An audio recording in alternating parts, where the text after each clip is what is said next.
Welcome, everyone. We are so happy to see you this afternoon virtually, and I'm glad you're taking advantage of these new tools that we've learned the last year and a half. I want to introduce you to a good friend of mine, an amazing colleague.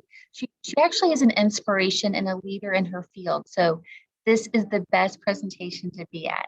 Her name is Cheryl Tevlin, and she is at Drexel University. And I'm sure a lot of you have heard of that university. We have members of our community that have attended or that will attend. So let's give a warm welcome to our friend. Thank you. Thanks, Amy. Hi, everyone.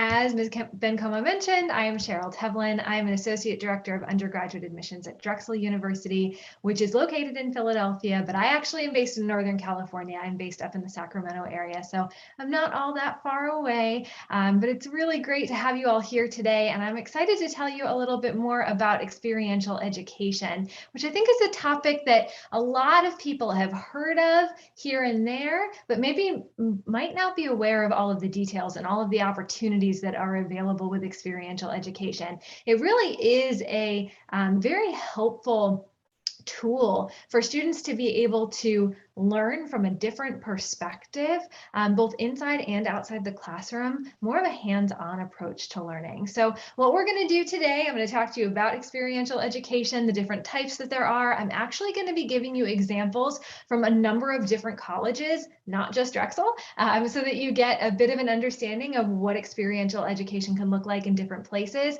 I will say I am from the East Coast originally, so all of the examples are from the Mid-Atlantic area because those are the schools that I know the best, but you'll find examples of experiential education at many other schools as well. But I just hope this gives you an understanding of the different types of learning that are available out there so that when you're building your college list or refining it, you can keep these things in mind and figure out what is going to be a good fit for you in terms of the style of education at the schools that you're applying to. So let's start off by talking about what exactly experiential education is. And actually, before that, quick note, feel free to drop questions in the chat. We'll do Q&A at the end, and we'll also probably, if it's okay with Ms. Bencomo, stop recording towards the end so that you all can ask questions and feel comfortable doing that. And what I'll do is I'll keep note of those questions, and then I will record those questions afterwards with your questions and answers so that you can all feel comfortable asking without being on screen, and you'll remain anonymous that way. So experiential education, what is it?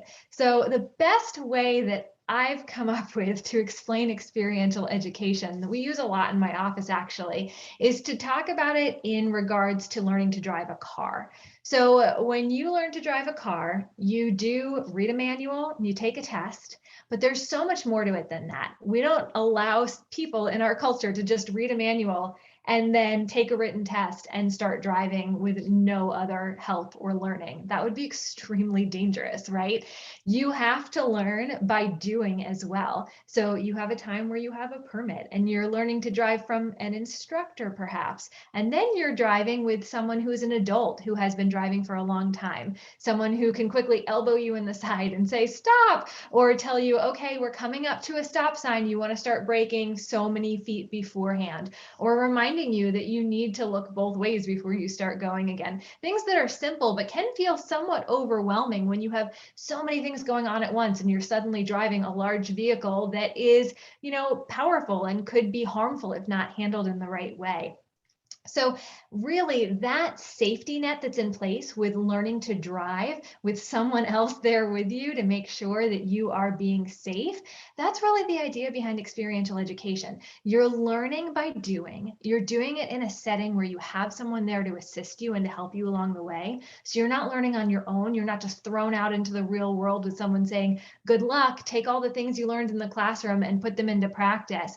You have the opportunity to put into practice what you're you're learning ahead of time before you get a job, before you graduate, so that you have a really good understanding of what it is you're doing, so that when you do graduate and head out into the real world, whether that is straight into a job or to grad school, med school, law school, you are more experienced. You are not just someone who is brand new to the tasks that they're doing, but you're able to bring real world experience that you've already had into that setting. You're able to contribute at a higher level.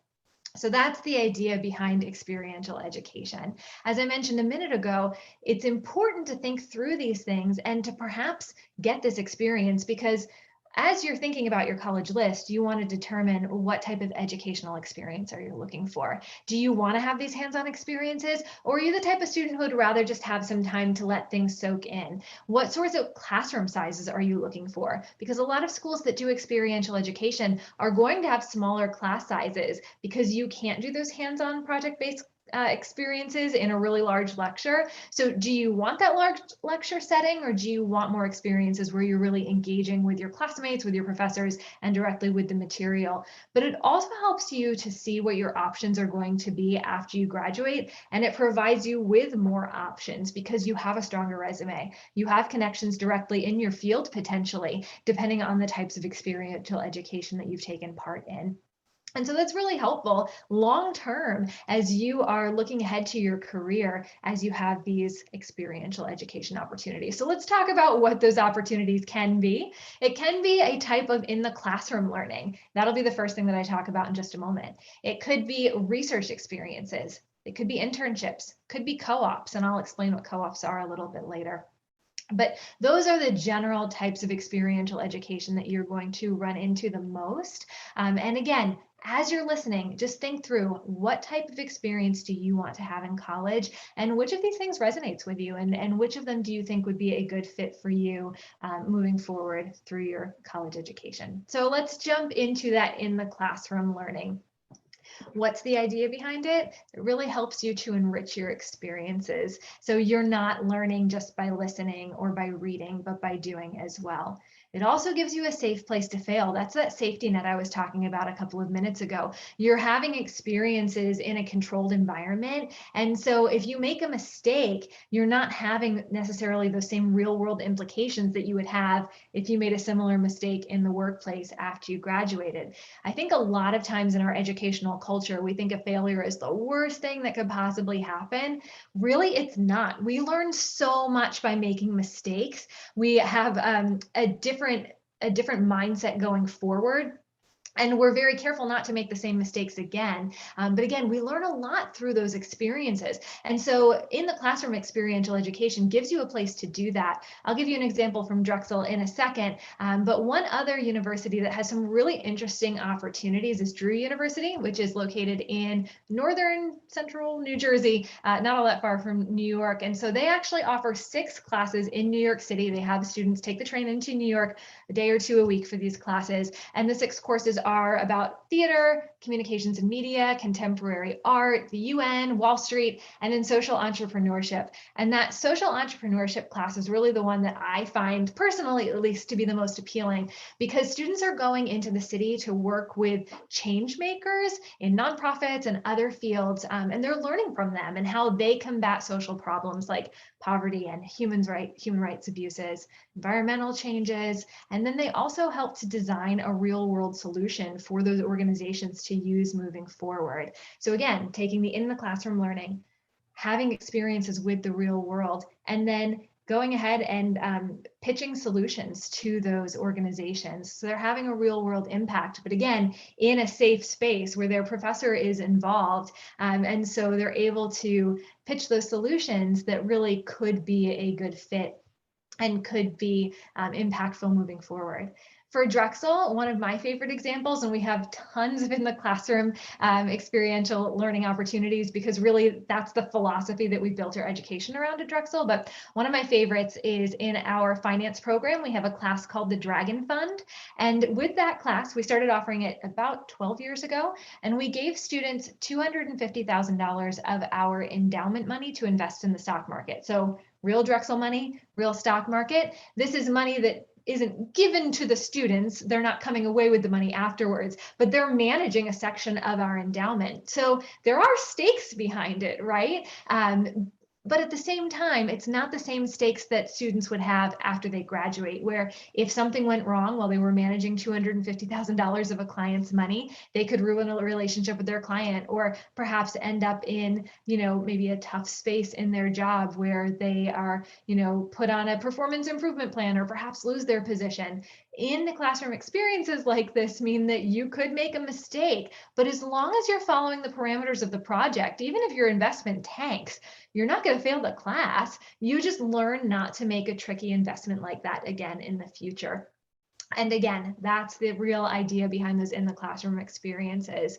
You're learning from the mistakes. They're not having those real world implications. The thing that I love the most about this example, though, is that students really are willing to think outside the box and try new things. And so in the 12 years or so that we've offered this class, the amount of money has actually grown from $250,000 to over $2 million that students are managing. So they've done a great job. The people in the suits who we pay to manage our endowment, who are professionals, we pay them to be smart and safe with those investments, right? But because students are willing to try new things, it actually has worked out quite well over the years for them. And that project is, typically very successful. So those are some types of in the classroom learning. Another type would be research. So research is something that you can seek out yourself, or you might be asked to work on a project. I think a lot of times when we're thinking about research experiences, we automatically think about the STEM fields, but that's not necessarily the case. You can do research in literally any field. So quick personal note about me. I went to Gettysburg College, which is in central Pennsylvania. I did not go to Drexel because I did not want to be that close to home. I grew up about 15 minutes away. And so my college search parameters were that the universities and colleges I looked at had to be outside a 3-hour radius from home. So anyway, I ended up at Gettysburg College, which is a great liberal arts college in central PA, as I mentioned. And so I actually was asked to work on a research project by one of my English professors. I was an English major, and I ended up working with her on a project of a little known 19th century American author that ended up turning into a book eventually. So an English degree, right? Most people don't associate that with research, but I had an amazing experience that really did help me with what I thought I wanted to do at the time, which was to become an English professor. Changed my mind along the way, obviously. But I also built a really strong rapport with that professor, and she was a great reference for me moving forward. At Drexel, we have a great, very structured research program. So the last one I mentioned was not a structured opportunity. It was something that just sort of came about. But this program at Drexel is called STAR. It stands for Students Tackling Advanced Research, and it's actually for our first year students. So quick note of context, Drexel is on the larger side for a private school. We have about 15,000 undergrads. We're a tier 1 research university. So this program specifically for first year students is a little bit unusual because a lot of first year students aren't having a structured research experience like this. More often than not, they're maybe helping out a professor if they've gone and asked if they need assistance.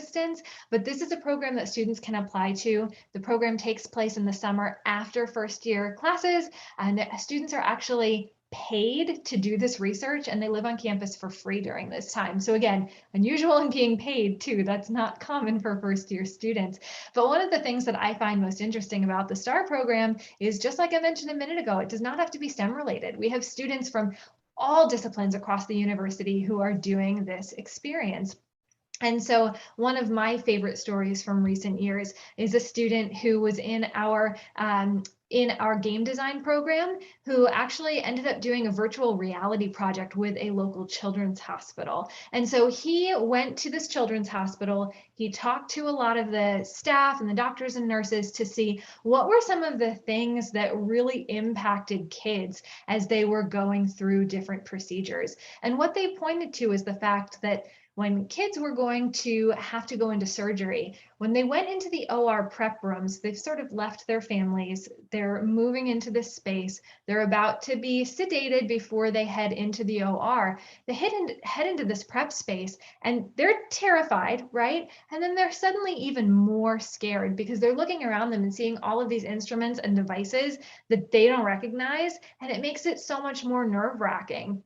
So what this Drexel student did is he decided to do a project creating a virtual reality experience showing the OR prep room so that kids, before they have a surgery, can do this virtual reality experience and see, okay, this particular machine does this function, and this particular instrument that I see over here is for this, so that some of those pieces of stress and concern and fear can fall away because they're suddenly moving into a space that they understand. Yeah, it's still scary, right? They've still left their parents. They're still going to have surgery, but suddenly that OR prep space isn't overwhelming. It's something that they can comprehend. So I thought that was a really interesting STAR project. And again, just really points to the fact that you can be doing research in any area. Of course, you can do it in STEM as well, but I think that most people have a better grasp for what that looks like. You're in a lab or something along those lines, or working on some sort of a machine. If you're thinking about engineering, right, you have so many different options. But I like to highlight those outside the STEM field examples just to show anyone can do research. I think the experiential education opportunity that most people are familiar with and most frequently hear, hey, this is something you should do in college, relates to internships. So internships are really excellent learning and networking opportunities. They're a way for you to experience the real world before you graduate. The length and different requirements of internships are going to vary from program to program, internship to internship, but in general, they take place more often than not over the summer, so about 3 months or so, or they could take place during a semester and be a part-time position. Sometimes they're paid, sometimes they're not. It really just depends. A couple of examples from friends that I had at Gettysburg. I had one friend named Kathleen who worked for a literary magazine on campus. She actually was able to get credit for that internship towards her degree in English. So sometimes it could come through as credit bearing as well. It took out a required class for her. I had another friend named Andrew who was really interested in television related things. And so he was able to get a couple of different internships in and around New York working for different TV stations or programs like the Yes Network, for instance, the Yankees sports channel. So all different interesting opportunities that really helped him to build connections that served him well after he graduated. Dickinson College is another central Pennsylvania liberal arts school that has a really strong internship program. So I don't have the statistics for this year's graduating class, but last year for them, 94% of their graduating class had completed an internship. And they actually have this interesting program. It's called the Internship Notation Program. And it's more than just going out and doing the internship. It actually has a reflective curriculum attached to it. So students are submitting reflection notes online as a part of this program. It's actually included on their transcript. So it's something that can be seen later if you're, say, applying to graduate schools, med schools, law schools. And it also can be considered as a capstone for certain majors. There are some that are paid. There are also competitive grants for the programs that are not paid. The internships are all over the world. So pre-COVID times, students went to 22 different countries for these internships. And so they're pre-professional experiences that are really closely supervised. And so they help students to enhance their knowledge of an industry or an organization. So again, really prepping students well for whatever comes next. They understand, they're getting experience, they're building a resume, they're building connections. That networking piece is so very important. The final type of experiential education that I want to highlight takes the internships and takes them a step farther. So that would be co-op programs. Co-op stands for cooperative education. It is more often than not a break from your classroom experiences where you are going out into the real world and getting work experience. It differs from internships in a couple of ways. One of them tends to be the types of projects that students are able to work on. They more often are given slightly higher level projects with more responsibilities. Many co-ops, depending on the school that you're looking at, but many of them tend to be longer, so they're a bit more in depth. So let me just give you a quick example when it comes to Drexel's co-op program, what the differences can be. So at Drexel, we have a 6-month co-op. So students take a break from classes for 6 months and go out and work in the real world, typically in a full-time paid job. And we had a student who graduated a couple of years ago, and I heard him explain it this way. He was an accounting major. He worked at PricewaterhouseCoopers for his co-op, and he said that he started his co-op on the same day as a batch of interns.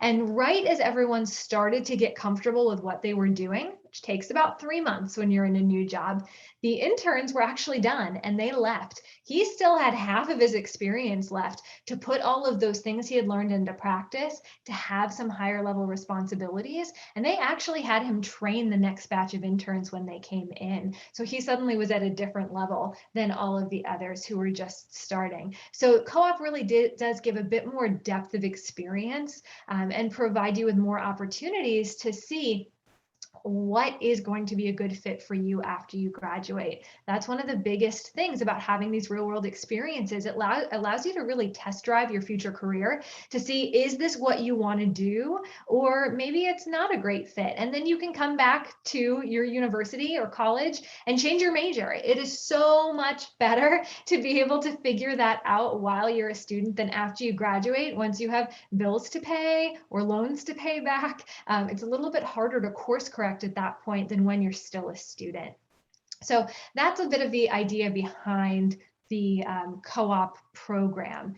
You may or may not need to pay tuition during co-op. So for instance, at Drexel, we have 2 options in most programs. We have a 4-year program with 1 co-op in the junior year, and then a 5-year program. So your 2nd, 3rd, and 4th years, you're alternating 6 months of classes with 6 months of co-op, which means you're graduating with 18 months of co-op, and that extra year in the 5-year program is really an extra year of work experience. You don't pay tuition when you're on co-op at Drexel, so you're still paying for a 4-year education. You're just spreading those payments out over an extra year, which can make it a little easier from a fiscal perspective for paying for college.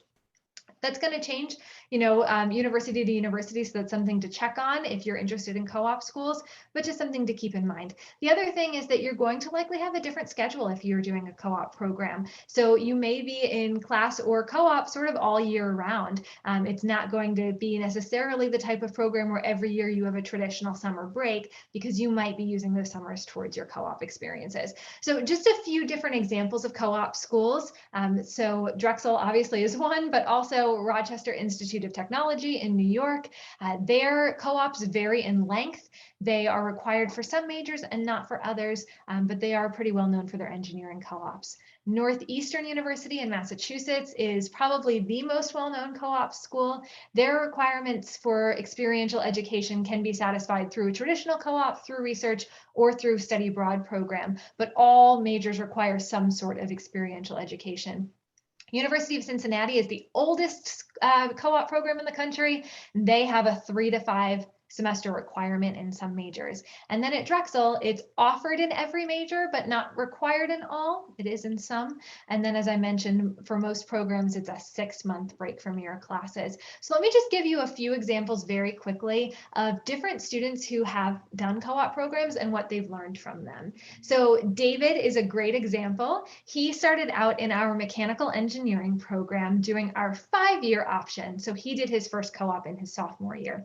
He loved engineering, loved math and science, really enjoyed all of his classes, and then got an engineering co-op. And he called home not long after he started it and said, "This is not what I expected. I love engineering from a theoretical perspective. I don't love it from a practical perspective. I can't do this for the rest of my life. It's not me." So he actually made a little bit of a drastic change in program. We don't always see students make this big of a swing, but he had been taking some culinary arts classes on the side, changes his major to culinary arts. The next year did a co-op at a great restaurant in Philadelphia, got a job offer from them afterwards, and went back to work there after he graduated. So for David, co-op was a great way to see maybe he wasn't headed down the right path, and he was able to course correct, like I mentioned earlier. Tyler is another great example. This, though, is more about refining interests. So Tyler was a political science major. He graduated a few years ago, but he did his first co-op at a lobbying firm for healthcare in Washington, D.C. His second co-op he did at the Philadelphia mayor's office, and his third he did at the Pentagon. And when he graduated, the Pentagon actually offered him a job, but he turned them down, which is kind of a crazy thing. Most graduating seniors don't have the luxury of turning down a job offer, but he turned them down because he had realized through all of the experiences that he had that his passion really was in local politics. So he went back to the Philadelphia mayor's office. That's one other thing that's really important to highlight. I mentioned for both David and Tyler, they got job offers from previous co-op employers. Actually, I don't have the stats from this year's graduating class yet, but for last year, 49.5 of our graduating seniors, 49.5%, excuse me, of our graduating seniors got a job offer from a previous co-op employer. So just about half. So you could, if you do a co-op, potentially go back and work for a company you already worked for because you know you like them.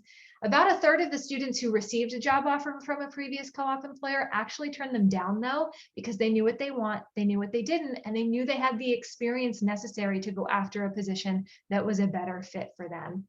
And then the final example I want to give is a student actually whom I mentored on campus for her time at Drexel. She was a mechanical engineering student. She did her first co-op at the Philadelphia International Airport, working on sort of the logistics side of machines for baggage claim. And she decided that was not the direction she wanted to go ultimately. But what she really took away from that position was a great relationship with her supervisor. This is someone she actually spent part of her winter break with in her senior year because they've become so close. So her supervisor is an excellent reference for her. Someone who's not just a professor who knows you from an academic standpoint, but someone who knows work from real world experiences. That's such a huge help when you're applying for colleges. Her second co-op she did in Singapore. So that's something I don't think I mentioned yet, but co-ops do not have to just be in the US. They're all over the world as well. When COVID is a little different, obviously, hopefully when that's all gone, we can go back to normal with that. But she did her second co-op in Singapore working on quadcopters. She really enjoyed the experience, but I saw from a personal perspective, she came back so much more confident in herself and really ready to move forward in her career. She talked a lot more than she used to. I just saw such a change in her as a person from that experience. And then her final co-op she did with a medical device firm in the Philadelphia area. They liked her so much, they actually kept her on for part of her senior year part-time to work for them. They probably would have offered her a job afterwards, but she let them know she was actually relocating after college, so she would not be in the area. But that's the direction she ultimately decided to go. So just to wrap up the idea of co-op, remember, it's a way for you to test drive your career, a way to build connections so you have really strong references, you're building a strong resume. It makes you a much more appealing candidate after you graduate because you know what you want. You can walk into an interview and say, I want your job for these reasons.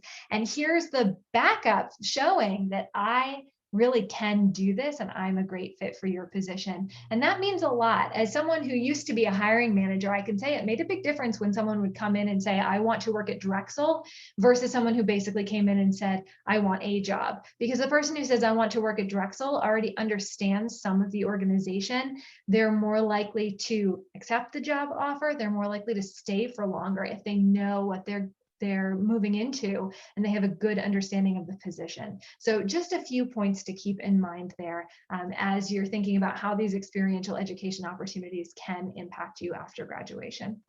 So to wrap up, you have to really think about what works best for you. What type of experience do you want? Again, do you want those in-classroom hands-on experiences? Do you want the research, internships, co-ops? What type of schedule do you want? If you want to have a very traditional schedule for college, then maybe co-op's not the best fit, right? But if you really want to have those in-depth experiences, the fact that it's a non-traditional schedule doesn't matter as much. The other nice thing about co-op, at least at Drexel, when you're on that 6-month period, again, you're not in classes, so you could potentially head home for 6 months, live and eat for free and hang out with friends and family. You're not doing classes, you're just working. It's like a much more in-depth and more beneficial summer job in that case.